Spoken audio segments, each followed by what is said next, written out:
I'm gonna have to hold this. Nobody knows what I'm talking about.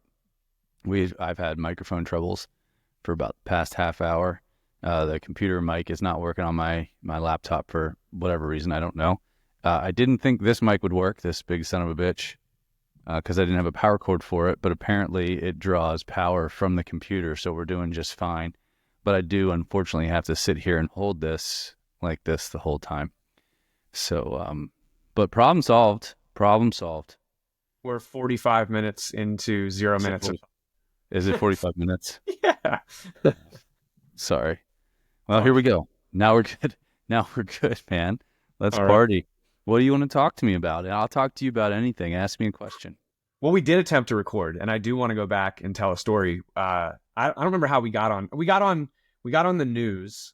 Because the of your topic of dad. news, which got me talking about how my dad to this day watches news cycle 24/7, which got us on. You saying you haven't seen my dad, and I talked about how I was just down in Florida, and here we go into the story. I went down, and my dad's like, "Do you want to go play horseshoes?" And so we go over to the horseshoe pits in this community they live in. It's a retirement community, so old folks, right?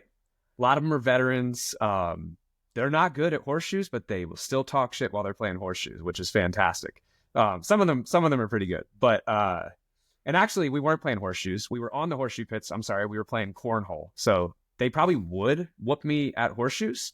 They weren't good at cornhole. But I actually took a big step back at one point and took a picture just for myself. I don't think I posted it anywhere, but it was because it was the first time where I was like, yeah, this is cool. You would not think, all right, retirement community, this is cool. But like one guy pulls up in his truck, his wife's in the passenger seat, and he sticks his head out the window. He's like, hey, everyone turns around. They start talking to him and they're like, everything okay? He's like, yeah. And they're like, oh, all right. He's like, why? They're like, well, we heard you were at the doctor's. He's like, I wasn't at the doctor's. And they're like, oh, someone said you went to the doctor's. He's like, I went to lunch. and someone's like, all right, well, you went to the doctor's recently. Is your ticker good? And it was just funny. Like the interactions were hilarious. But my big takeaway was like, they all were like checking in on each other with different things they have going on, you know? And I think you hear a lot of times about people get to retirement and they can get isolated and kind of lose purpose. But it was just really cool to see this community and there was guys and girls out there, just the way that they talk to each other. They're having as much fun as college kids playing cornhole, talking crap to each other, but it's just a different stage of life in terms of them, like the caring and let me check in on a friend stuff that they would say. And I was really like, I never, because why would I think of that? I would have never thought in a million years, like, yo, this, like, eventually, this is kind of the goal. Like, you want to be old and have cool people like this around you. So, just something well, they say that that's one of the big things that keeps you alive too, right? Is having a community around you. So it's not just, I mean, it's one of the main things, right? It's not just watching your cholesterol and exercise. It's making sure that you have people. Yeah, that big Harvard study. There's I don't know where the book is, but there's that book that's all about the Harvard study that's still going on to this day. It's like the blue zones. No, it's the. I live in a blue zone. Do you know that? Do you really? Yeah, there's a Blue Zones project office right here in Sonora. So, and like the little coffee shop across the street is a Blue Zones approved coffee shop and shit like that. It's pretty neat. I don't know. I should probably stop into the. What does that take? How do they get not ranked, but how do they get labeled a Blue Zone coffee shop? I would imagine the ingredients and the way that they prepare their food and stuff would be my guess. Yeah. You know, they have a lot of. I mean, it's good. They have a lot of. I mean, they got a lot of really good sweet shit and like sweet scones and stuff. But I think it would just have to be how they prepare their food would be my guess. So there's a book called The Good Life. I listened to it on Audible. It is really long, but it's awesome. And it's lessons from the world's longest, still going on to this day, scientific study of happiness. And it goes through like... It's called The Good Life? The Good Life. It's really good on Audible. It'd probably be good to like sit down and actually read too. It's written by one of the people that the research has been going on so long that now there's like different leads on that research. And I don't remember if he's the current lead or if he's someone that just handed off the torch, but one of the authors is one of the researchers. But like there's like they not everybody, I think that a lot of the names are protected, but then there's also like big names have been in the study, like JFK was in it. Well, So his life got cut short for another reason. it did. But he was in it because I forget how many steps removed he was, but from one of the original people in the study was a family member of his before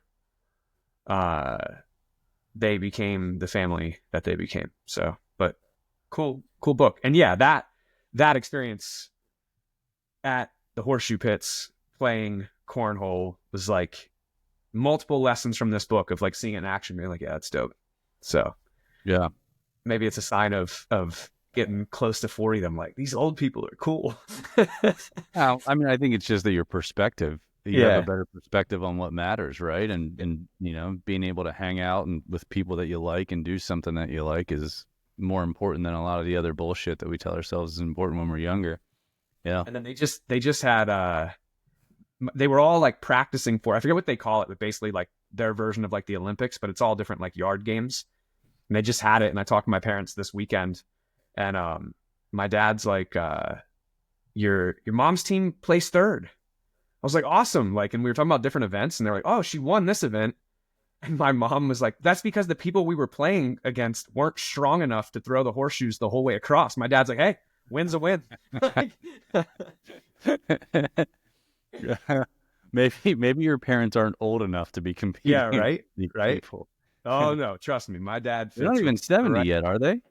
I don't know how old they are. My dad fits right in this community. Well, but again, like he might be a little young. It's not chronologically he might be a little young.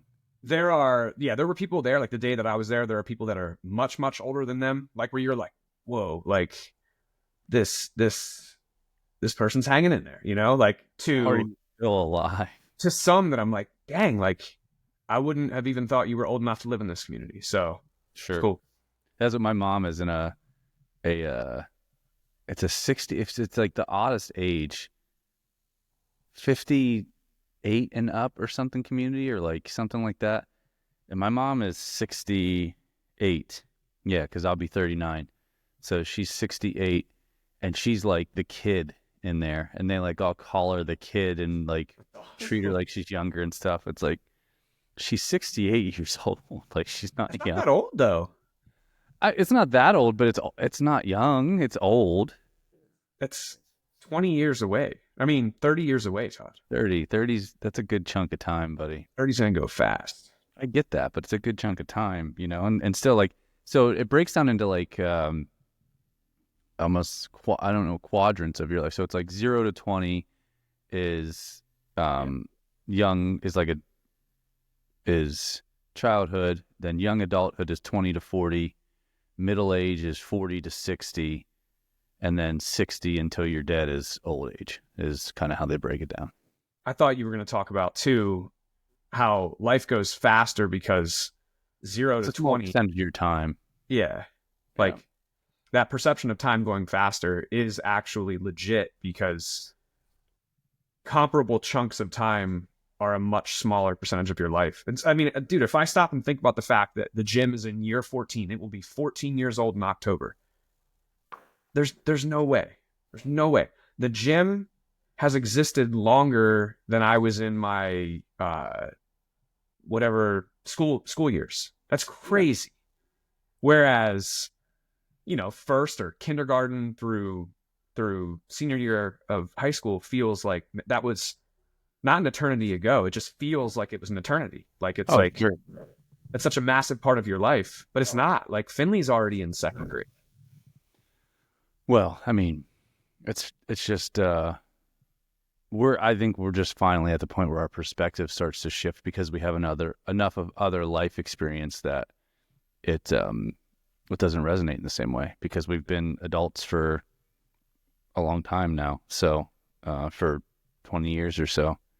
But by your math, for 18 years. Yeah, the good news is, well, it's not by my math. This is how like generations and stuff are broken down. That's why, like, everyone says 35 is or 38 is middle age because, you live to be 70 or 80. And it's like, that's not why they call it middle age. It's like there are these different quadrants of life that they're broken down into. So middle age is 40 to 60 or so. What was I going to say? I don't remember. I think the most important thing is we're technically still young adults, and we're not. Yes. We're not middle aged yet. So I got Yep. a year and a couple months, a year and a month, honestly, a year and a month until I'm middle aged. So Feel young. Feel good. still a young adult, baby. I feel better than when I was in my 20s. I think we treat ourselves a little bit differently than when we were in our 20s too. Yeah. So yeah, Trained dumb, partied pretty hard, and I don't really do that stuff anymore. Except for sometimes I train dumb, but well, for the most part, I don't. I don't. Yeah, I don't do any of that. I mean, I train pretty. I do some stuff that's kind of stupid every once in a while just to test the old body out. But most of the time, I don't. So Yeah.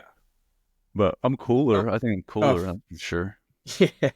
The dumb stuff that I do right now is like some of these longer Saturday workouts where I'm like, I just want to feel. So like late in a workout, like I just want to see how hard I can still send it. And like, so it's not like super dumb. It's like, I think psychologically, I need it a little bit at That's times. not a bad idea. That's like the whole end spurt idea Yeah. where like you finish something hard. So you train your brain to realize that there's still gas, because that's the, Dude, on kind of a subject change, but this idea of like playing around with things that on paper, like, oh, that's not right. Don't do that. The whole thing of like, remember that coach from Row House that was like, wouldn't stop commenting on my rowing video, like your heels are coming up, stop. And I'm like, I'm better than you at everything. Just not really, but I was just you do mean it though. You mean it when you say that. go away, go do something. What's on like, come in, we'll see. Like we'll compete at anything. My heels aren't going to stay down. Now I've watched a million things, and there's definitely like a split in terms of camps on that. You watch Olympic rowers, their heels come up. But the epiphany that I had recently, and I don't know what made me do this. I think I heard it in someone's video, and I was like, I'm gonna mess with that. We've always heard and we've always coached, put the strap across the widest part of the foot. So basically the ball of your foot is where you put the strap, right? So you can hinge your toes hinge, yeah.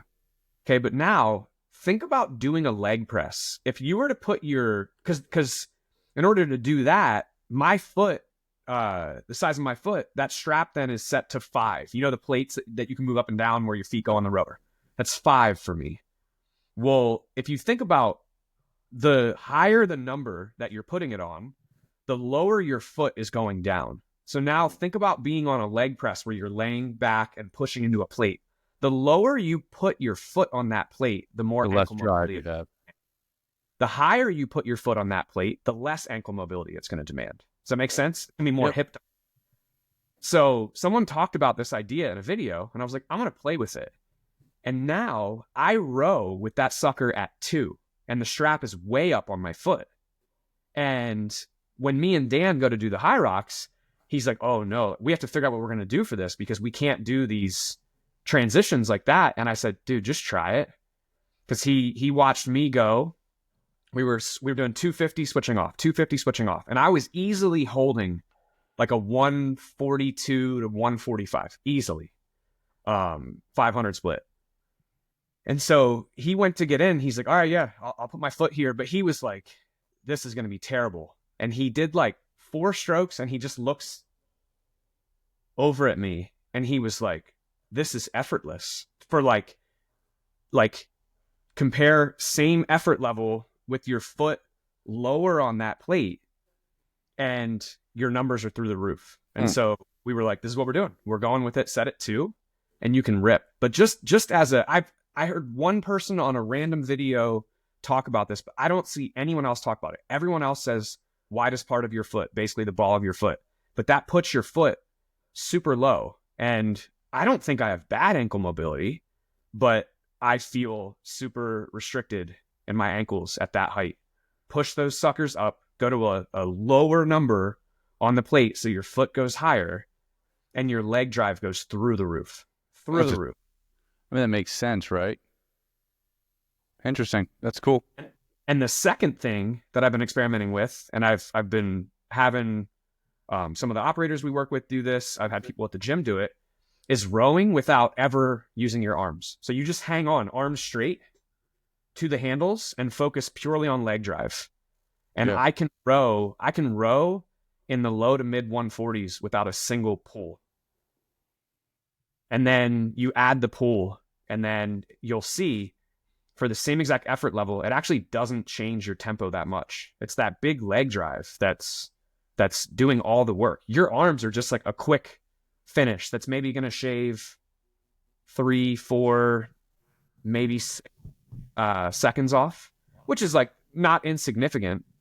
But if your leg drive is only getting you down to like, say, a 220 or something, I'm just making up random numbers, a 220, and then you add the arms and all of a sudden you're pulling a 150, like you're using your arms way too much and you're not using your legs enough. So just fun little rower things. It's a good diagnostic for sure. I'll try that out. I'll try it today. I'm not supposed to. Putting your putting your foot higher. I want to hear how it feels for you. Yeah, I mean, I got my ankle mobility is pretty good. I got that wonky left ankle, but I'm just even if you're not restricted, it's putting your foot up to be able to use your hips more. For sure. And the big thing is like I have these fucking long dancer's legs, you know, just shapely. They're shapely and they're long. And I probably don't get enough out. I need to use them more because I have really long legs for my height. So I should probably, I'm looking at the rower. That's why I'm looking over there. Maximize my leg length, you know? So I'm interested to hear how it goes. I'll try it. What did you want to ask me? You said you had a series of questions for me about my life that you wanted to ask. Well, one, how many hats do you own? Because you've left some at the gym, and I have a lot of hats. What did I leave there? I forget. Maybe a football one. Oh, is it a Wyoming hat? I don't know what it says on it. I think it's Wyoming football. It's a Wyoming football hat. Yeah. Yep.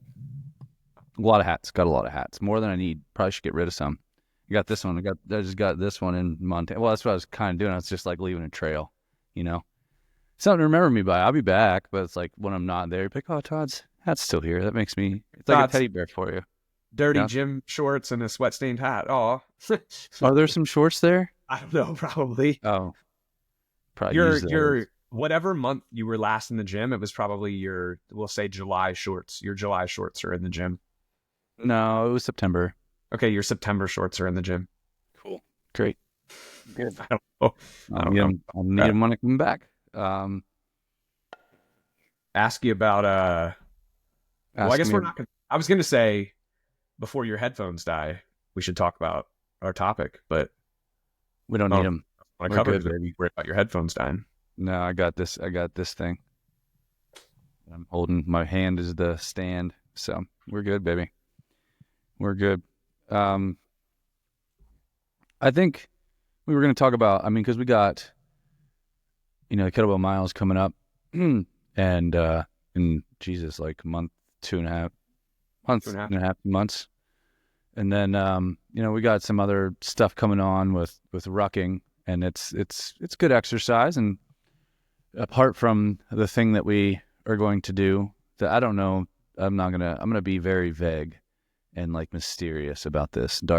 Most people tell me that I'm dark and mysterious. Have you heard people say that about me? Definitely not dark. I'm glad those bands are behind your head so that we can separate you from the wall, but no, I think they mean like just not my skin. Oh, okay. I'm dark and mysterious. I was running with Dan Signorini this weekend. He's like, man, I should have put sunscreen on for my fair skin. And I was like, dude, you know what's hysterical? There are people. Wait, no one knows what Dan is. Not pale is my point. No, he's not. But thing are talking about Dan's not pale. Running with the palest guy in the world. The daywalker thing is real, man.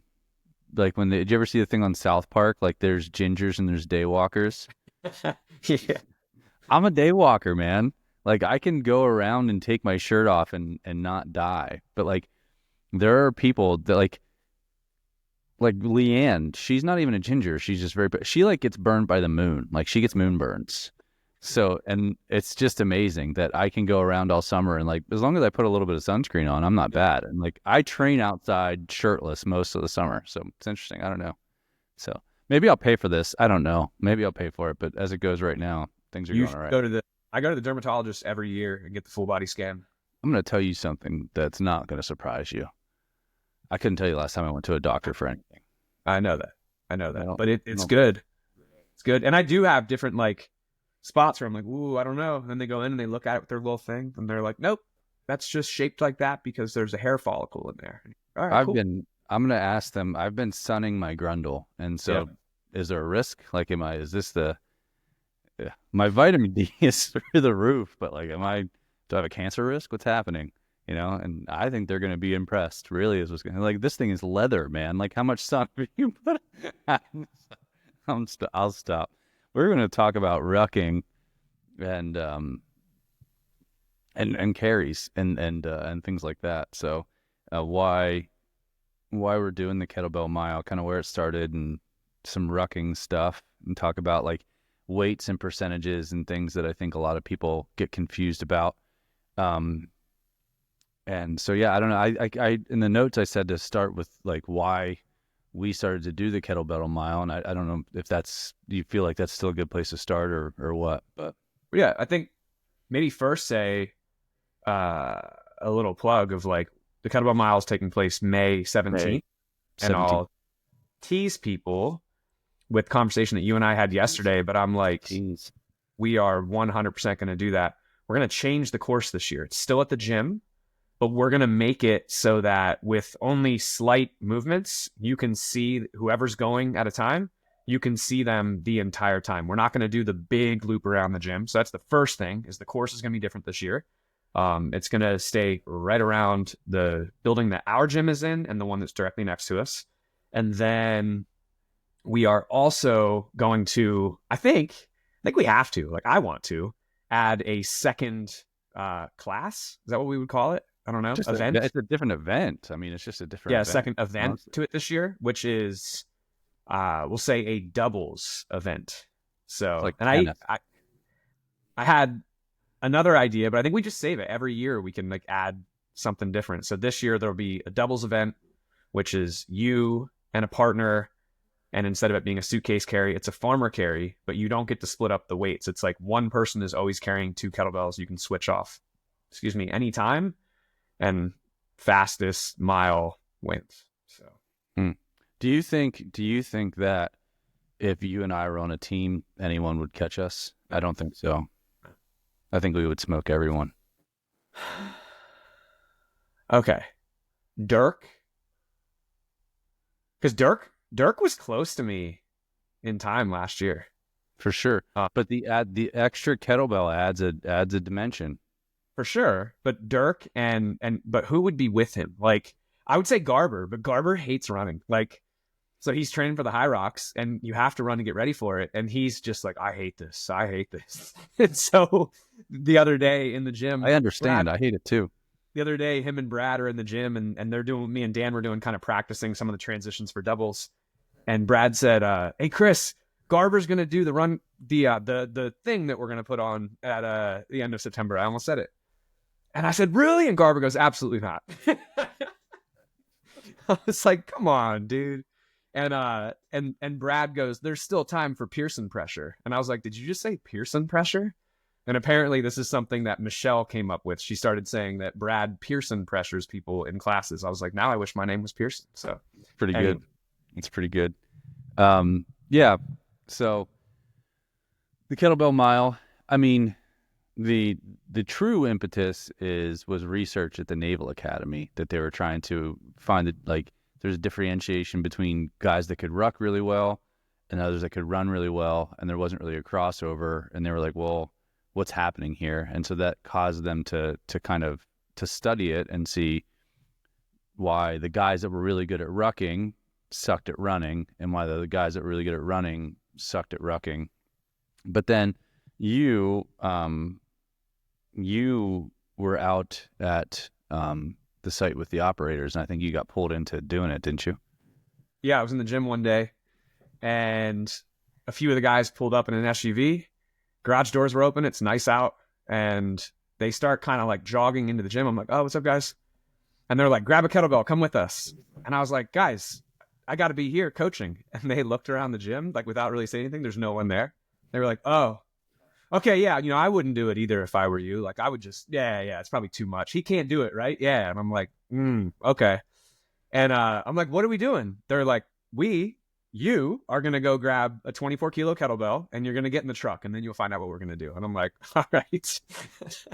So the first time that we did it, I went to grab them. It's before we got the new shipment of bells out there. There were no more 24s. And so I wound up having to go with a 20 the first time. But we get to the track and that's when they let me know, like, hey, we're doing a mile. You can switch hands as often as you want. But basically just at that time, they didn't say a mile as fast as you could. But one of the operators had a 28 and basically was like, I'm coming in at under whatever it was, under 12 minutes. And I'm like, I don't have any context, so that sounds terrible. And so I went with the other two guys and we started off kind of casual and then we picked up the pace, finished. And I was like, that was awesome. And so I came home and I was just like, because they were like, we're just doing this once a week. I think it was like a specific day of the week, just once a week, we go out and we do this on top of our regular training. And I was like, all right, I'm going to start messing with that. So I started doing it around my neighborhood, which gets you really interesting looks and comments. Like one of my neighbors goes, some people walk their dogs and others walk their kettlebells. And I was like, all right. It's kind of funny. It's pretty funny. And then I don't know, did I just say to you like, hey, what do you think about doing this as an event for the gym? Well, I did it too. You told me about it.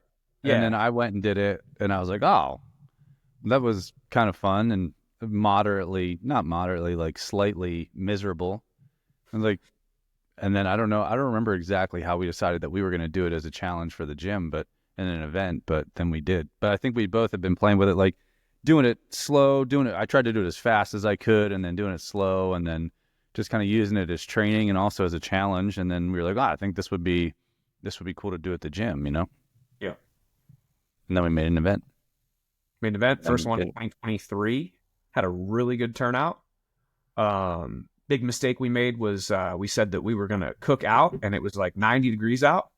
And then we were over a grill. Like you and I were stuck on the grill the whole time. Yeah.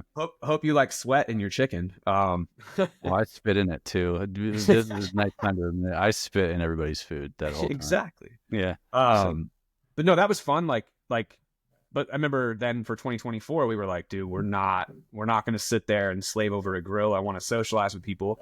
But that kind of turned out to, we had a food truck come, Arepas, right? Is that how you say it? Which was delicious. And they were delicious. Absolutely awesome. But it went from everyone congregated around like the grill and the table with all the different sides and stuff. Hanging. To the food truck was kind of parked a ways down the parking lot from the gyms. People kind of go up, order their food, then they would like sit on the curb, kind of disperse around. It just wasn't as I don't know, connected, I guess. Yeah. So this year we're gonna go potluck. So if something is grilled, potlatch. If it is grilled, it's gonna be pre-grilled. We're not standing over a grill. So, and the other part about that, if you remember, was it was your pellet grill and we were like, it has to cool off. It can't go straight into the truck like this. So what are we going to do with it? And you're like, I'm going to wheel it in the gym. And the whole freaking gym stank. Not while we were cooking, to be clear. Not while we were cooking, but afterwards. Yeah. And so we were concerned about the smoke in the gym, even though it wasn't. It was going to set the things off. Yeah.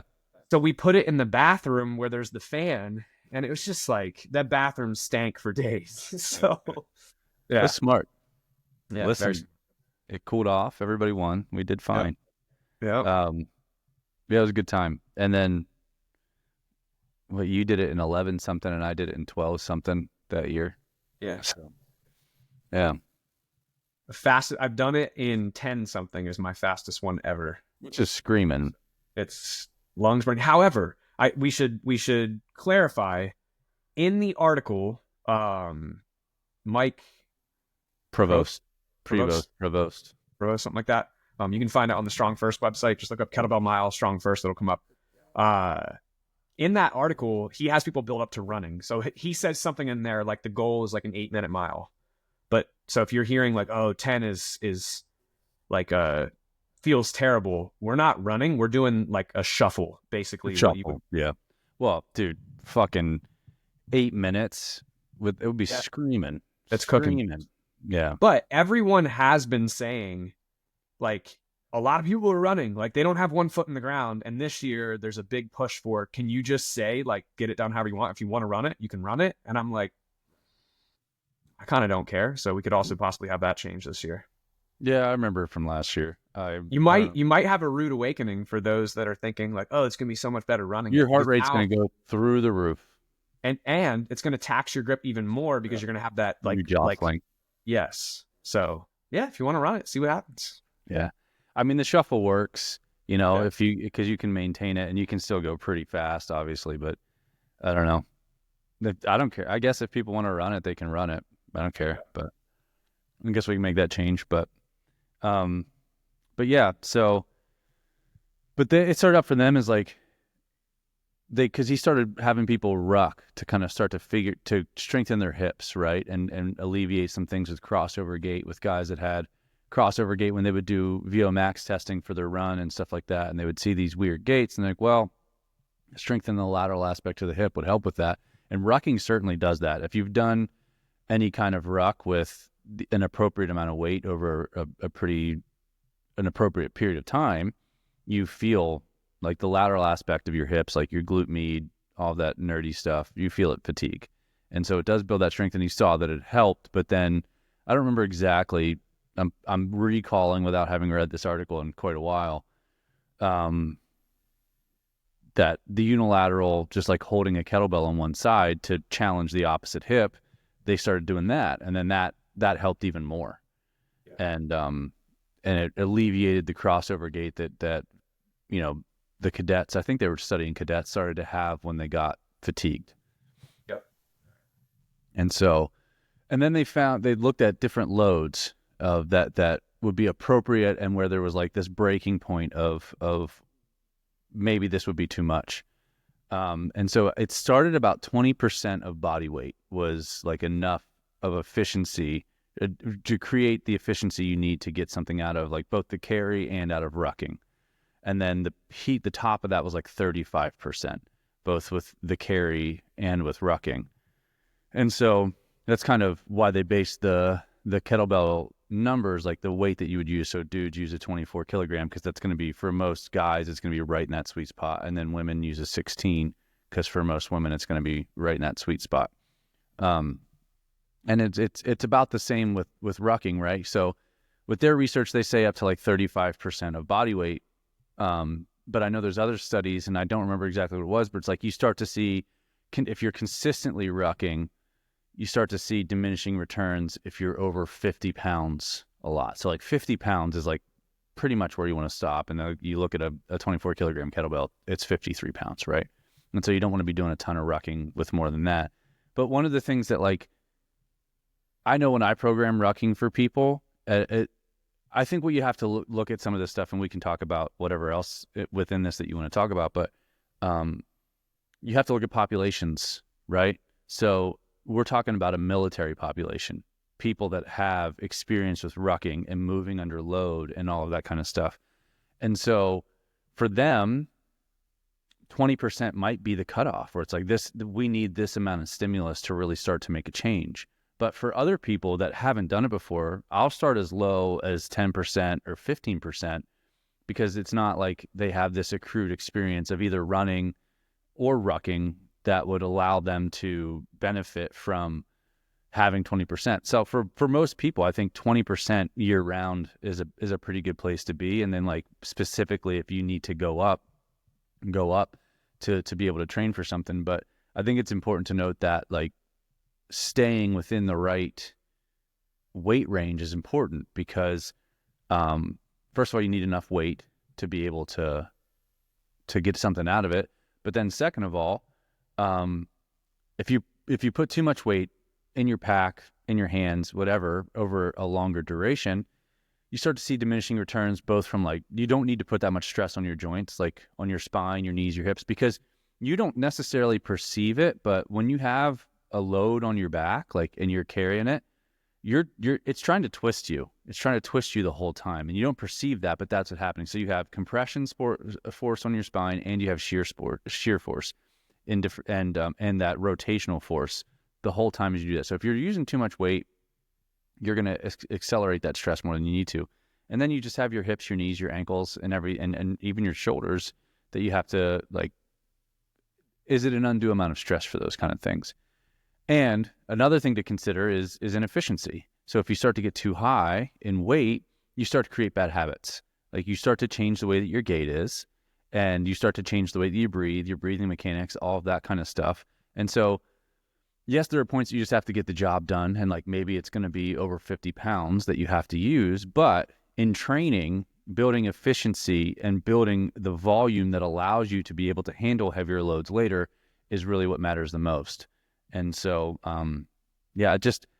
there's a sweet spot with all of this stuff, and it's, for most people, somewhere in between 20% and 30%, 35% of your body weight, but it could be lower for other people, you know? Yeah. If you saw me like look down, then I looked up and kind of like shook my head. Yes. I weigh 166. So 20% of 166 is 33.2. And my my bag in the car right now is always loaded up with 30 pounds. Yeah. I'm not saying that's all that I ever carry, but that's just like my everyday what's in there, because it's a 20-pound plate and a 10-pound plate. So like, if we were just doing HICT at the gym, and if I want to add a little bit of extra weight to my push-ups, I would pull out the 20 and I was using the 10.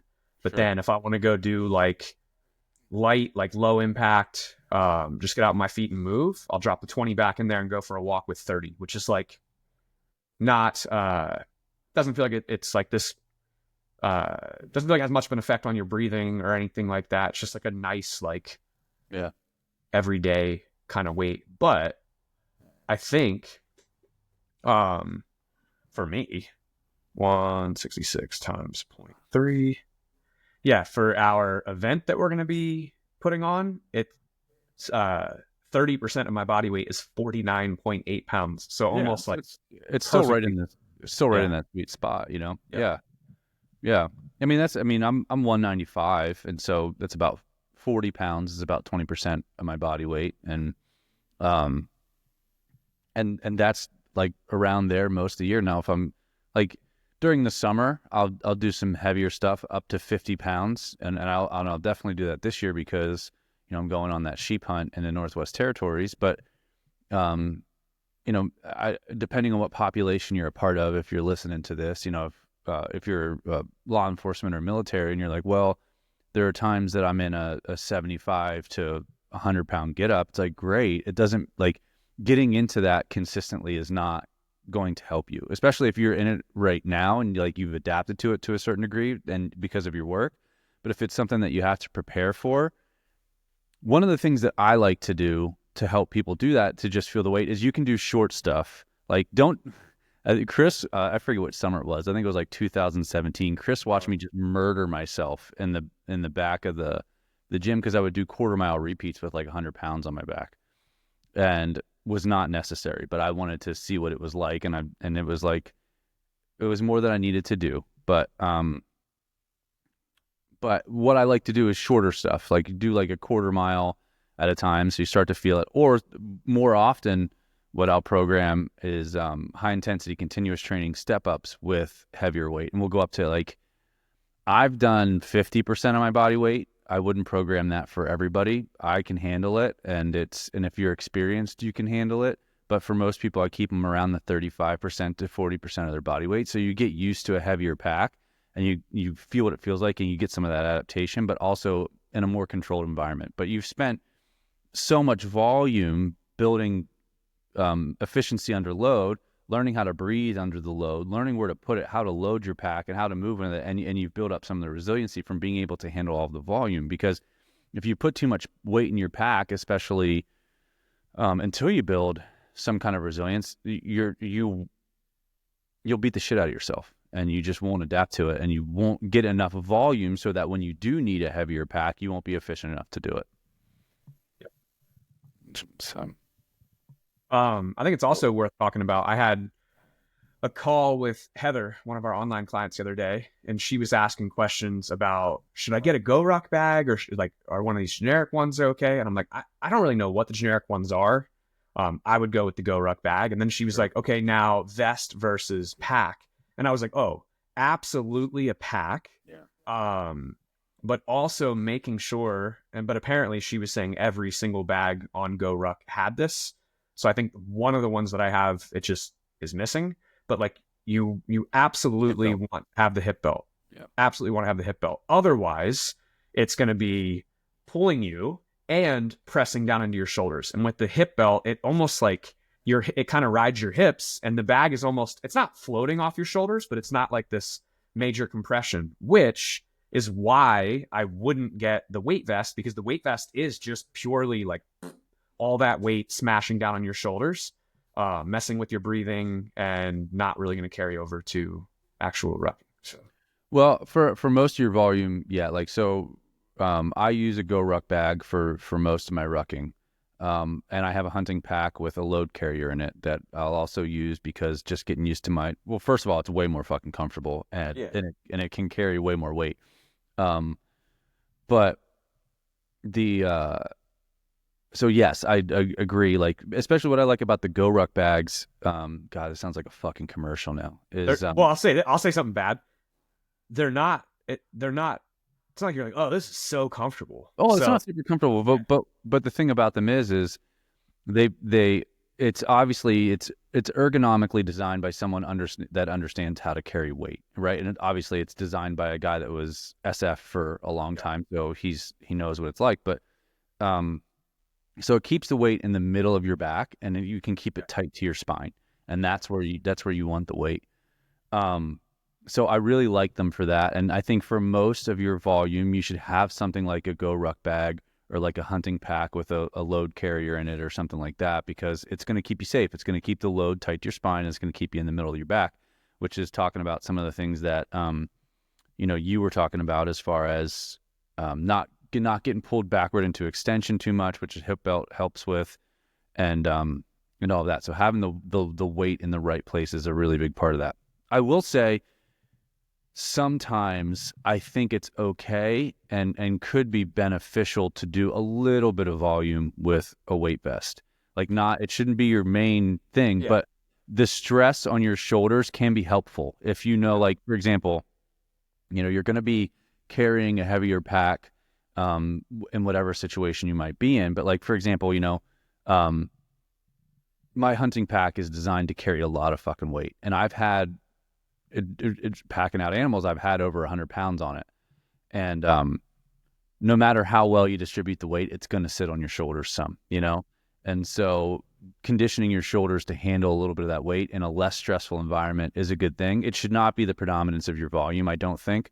But because I think you're going to end up with some really tight traps and you're going to start getting some headaches and shit like that. But it is useful in that application. But I would definitely go with a Go Ruck bag or something like that puts the weight in the right place and with a hip belt for sure.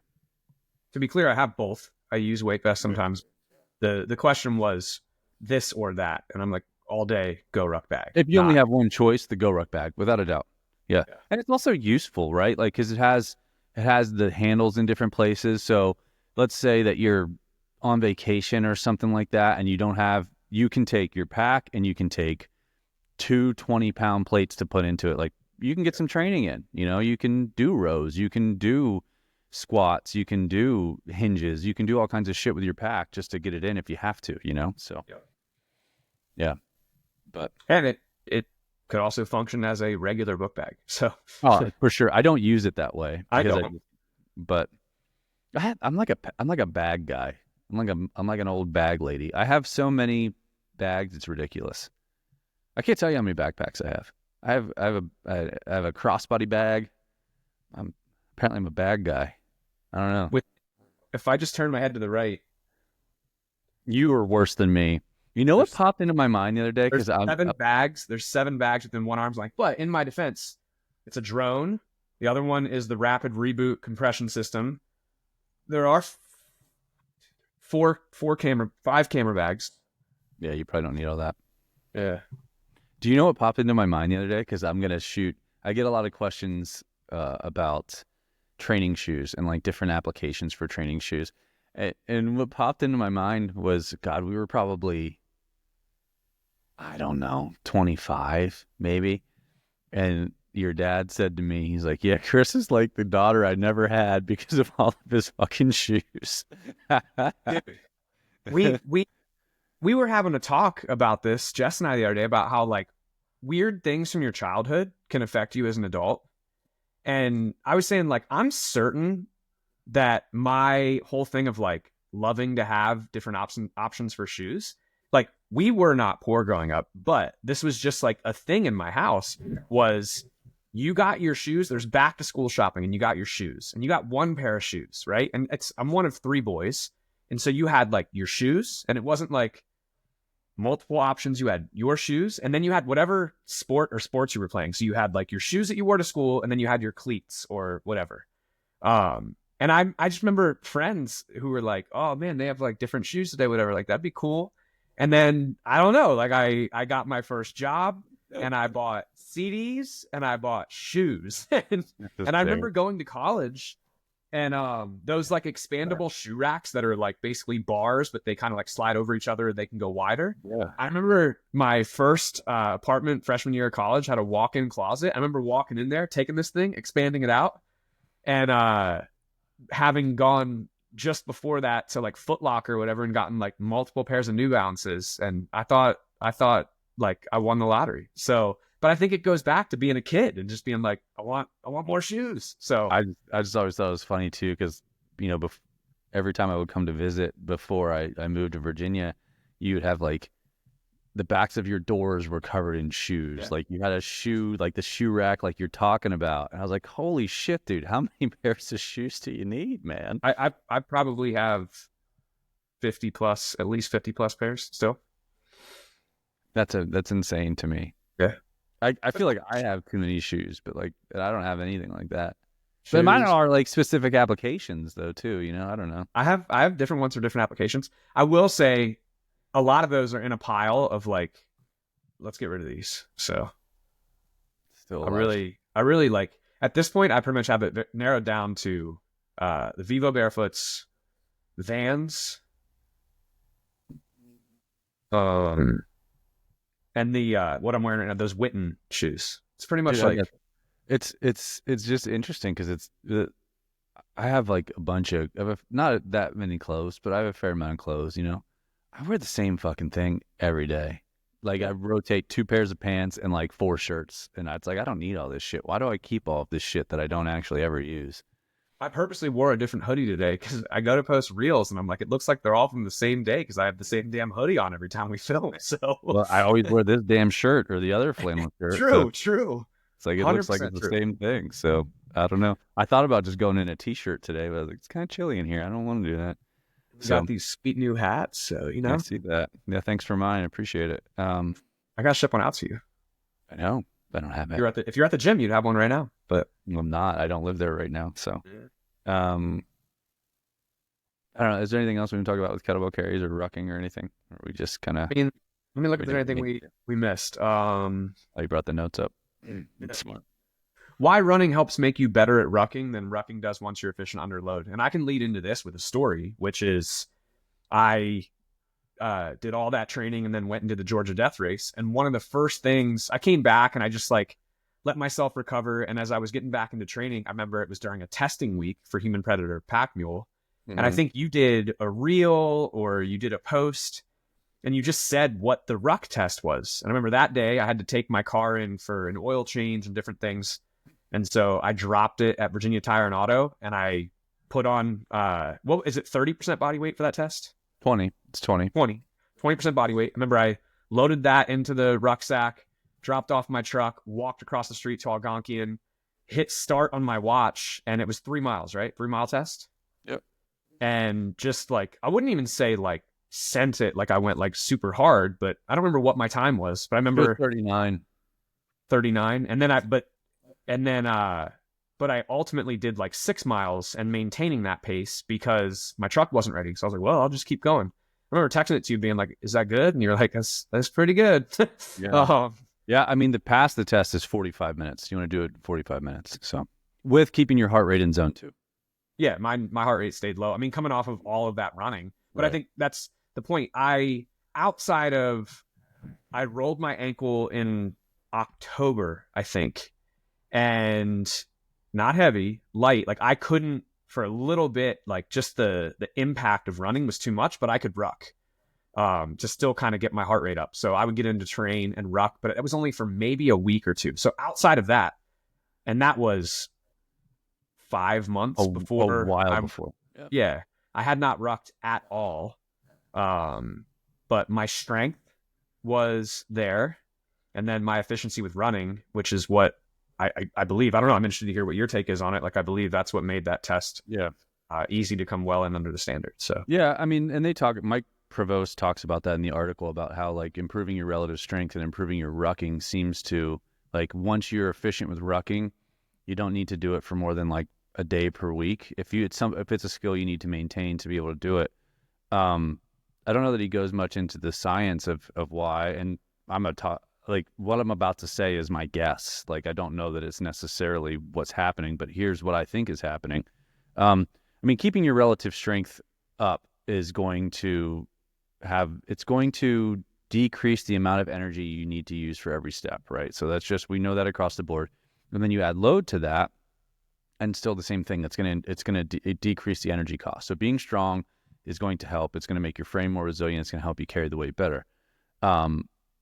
Then I think the running component, why that helps so much. First, I think it's reactivity. I think because when you run, there's a reactive component, and I think that helps with energy savings, with how your tendons and your ligaments react to that and are trained to store energy. And so I think it does the relative cost just becomes lower because of that, because you are more reactive and you can disperse more energy into the floor, into the ground at a lower cost, and at lower stress. I think that has a lot to do with it. I also think that the rate of, so if you do a lot of running and you do long runs and you get really efficient at using fat for fuel and even, aerobic glycolysis and aerobic lipolysis, either one, I think running increases the rate at which those things happen, right? So it raises your aerobic threshold higher than rucking typically will. And it'll raise your anaerobic threshold higher than rucking will as well. And I think the combination of those two things, you have access to fuel faster. And so I think the reactive component and training yourself to use fuel faster as you run makes it easier for you to ruck at a higher rate, even if you haven't been rucking. And as long as you maintain your relative strength, which you certainly did because you trained the whole time. So I think that's why, when I have people right on the cusp of that test, it's like, well, you're pretty efficient. Like if you're hitting, 45 minutes and you're staying close to zone 2, it's like rucking's going to get you there. And what you'll see is like as you get efficient under load and you get good at running, rucking will not get your heart rate up into zone 2. You'll be in zone 1 and maybe the bottom of zone 2 if you're cooking and you get good at it. Now, if you get on terrain, that's a totally different story. But for the most part, that's what it's going to do. And so I just think it has to do a lot with the reactivity component and then the energy, the efficiency with fueling, I think is what happens, and it makes you a lot faster. So that's my theory. I don't know if that's been tested, but logically, from what I understand about human physiology, that's what makes the most sense to me. there's no, like, maybe it was mixed into what you said with like the reactivity, but like there's no plyometric component. And so That's what I mean. yeah. Yeah. But I mean, a mild one, but not to the point that there is of running. So, but that's why we always say like nothing gets you ready for running except for running, but running gets you ready for just about everything else, because it's not like there's no forces in running. There's a lot of force. That's why a lot of people, it fucks them up because they start running too hard, too fast. I say this to everybody, man. Like Mr. Garber, I don't enjoy running. I really don't. And I still do it every week because I think if you can run, you should. at least you don't have to do the volume. Like I don't do crazy volume. Like I did 10 miles on Saturday, which was like a run hike type deal because I was in the mountains. But and then I did 3 miles yesterday. I'll probably I'm going to do a 90-minute session on the weekend. So that'll probably end up being, I don't know how many miles, but like it doesn't take a crazy amount of volume, but I think the long sessions of run, walk, doing that kind of stuff makes you very efficient at using fuel. And so I think it helps a ton. And you'll even see like last night when I went out and did my few mile trail run, like my heart rate got up to 133, as high as it got, and it's just the efficiency with which you create by doing that kind of stuff is huge. And what you'll see is you need to start going faster to get the gains that you want to make. So, because at some point you're gonna just tap out with rucking when it comes to your aerobic development. Now, aerobic maintenance, depending on what you want to do, your preferences, everything like that, rucking is just fine. Because they're doing a lot of work in zone 1 is hugely beneficial from efficiency standpoint, a fueling standpoint, a health standpoint, everything. It's like, especially if you need the skill of being able to move efficiently under load. At some point, if you really want to push your fitness, you're going to have to get on terrain or a Stairmaster or something like that, which is dreadful. But sometimes it's your only choice. But running gives you a window of a higher ceiling of progression, I guess, is what I want to say. And I think that's why it's important for people to run if they can. Slow, run, walk. But it doesn't take fucking marathon or ultra marathon training volumes to improve your fitness. I don't know. I'd have to look back to see what my highest volume week of running has ever been, but it's like it's not more than 25 miles. I can guarantee you that. So this could be a whole podcast in itself, but good aims, and these are slightly adopted from they don't even exist anymore. Strength Matters, or they don't exist anymore not in that form. Is first, like if you have a running goal, first thing is get to an average of 10 to 15,000 steps a day, just so that like you have the time and reps on feet. And that doesn't mean like a concentrated training session, just across the day, 10 to 15,000 steps a day. Goal number 2, be able to walk 1.3 to 1.5 miles in 20 minutes. And then once you can do that, keeping your heart rate in zone 2, which like a rough goal would be 180 minus your age. Keep your heart rate at or below 180 minus your age. Can you walk 1.3 to 1.5 miles in 20 minutes? Once you are averaging 10 to 15,000 steps a day, you're able to walk at least 1.3 miles in 20 minutes, keeping your heart rate at or below 180 minus your age. Then progress to run, walk intervals. But like start at 15, 20, at most 30 minutes and go out. And there's a few ways that you could do it. Honestly, like this is where I would cross over into Chris. It's going to bother me that I can't think of his name. He was he's Chris Henshaw. Is that his name? I don't know. Like, I don't know what you're talking about. Pretty sure that's his name. Big time CrossFit coach, but that actually knows, like he's like the endurance guy and trains some of the most successful CrossFit athletes ever, as well as other endurance athletes. And I really like his approach. I shared it with Corey, and I think Corey was doing it, which is the run walk intervals, right? I have talked about what I've used successfully myself and with a lot of other people is start off walking for 4 minutes, jog for 1 minute until you can get to 30 minutes of that. Once you can successfully do that for 30 minutes, keeping your heart rate below 180 minus your age, then add a minute of jogging, subtract a minute. And you keep doing that until you can build up to 30 minutes straight of running with your heart rate at or below 180 minus your age. But I heard Chris on a podcast talk about it, and he said, only pause the timer every time you walk. So just build to whatever your goal is, 30 minutes. 30 minutes. You can walk as much as you want, but every time you walk, you pause it. And what you want to do, he was saying some people train their aerobic speed too slowly. So don't like just basically shuffle for your jogs, like run, not a sprint, but like run.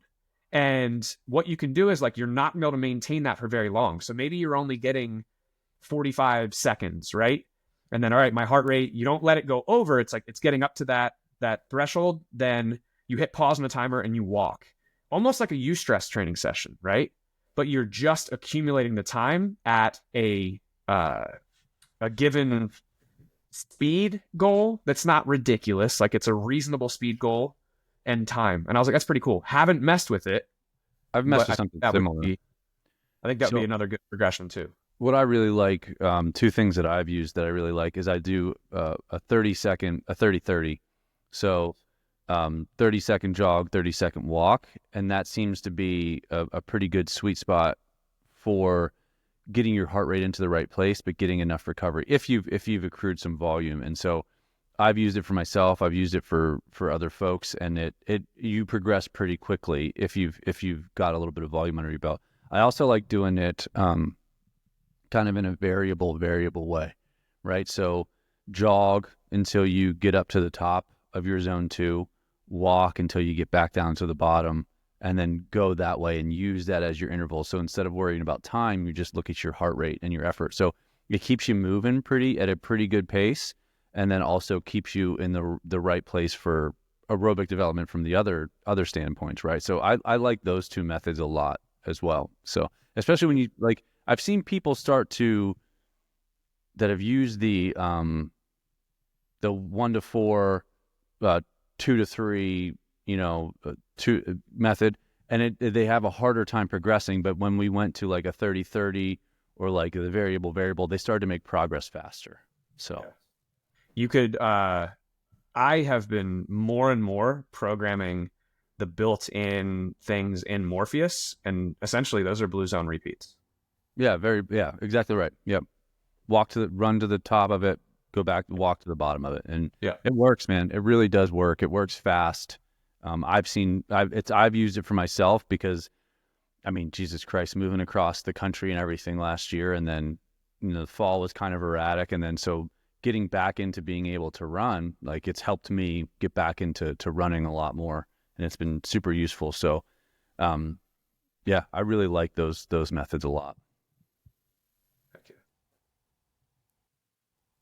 I think that's it, man. Anything else? I don't think so. I think just reminded everybody that, Kettlebell Mile's coming May 17th. May 17th. What time yet? You got to come beat Dirk, because he's been talking a lot smack. He says he's beating me this year. So he might. Maybe he will. Maybe he won't. I don't know. I think also, Dirk, I'm coming for you. Not really. I've not done a single kettlebell mile since the last kettlebell mile. I'll do one soon. Let's check it out. I'll do one. Another thing to just remind everybody is like, listen, you're like, oh man, you guys seem great, and we agree with you. We do seem great, but the training talk, the science, the education, all that kind of stuff, and that we have a gym in Virginia. But if you don't live there, that's okay. You can still train with us. So if you go to, we'll be changing the name of this. It's coming in the works. But if you go to bspnova.com/hybrid-training, correct, Chris? That's the correct link. So. You can learn about our online training, and you can train with us there. It's pretty sweet. We do this in a way that a lot of other folks don't do, where you'll go through testing, an entire week of testing, and then you get on the horn with Chris and you break that down and talk about what the right things are to do for you with our programming for you right now to take you towards where you want to go. And so if that sounds nice to you and you enjoy us, which why wouldn't you? I think that you should go to that link. So /hybrid-performance. So sorry. /hybrid-performance. And Chris is going to put that in the show notes for you anyway, aren't you, Chris? Yep. I do every week. So yeah, there you go. All right. And we're changing the name. So yeah, we are changing the name. Don't know what it's going to be yet, but for now, that's what it's called. So if you want to get in on that, you should go have a look. I think I'm done. That's all I have. All right. See you guys. I'm not going to drop this mic though, because it's heavy and it's going to hurt my toes. Maybe next week if Todd's microphone works and nothing else goes wrong. I'm going to use this one. See you guys next week.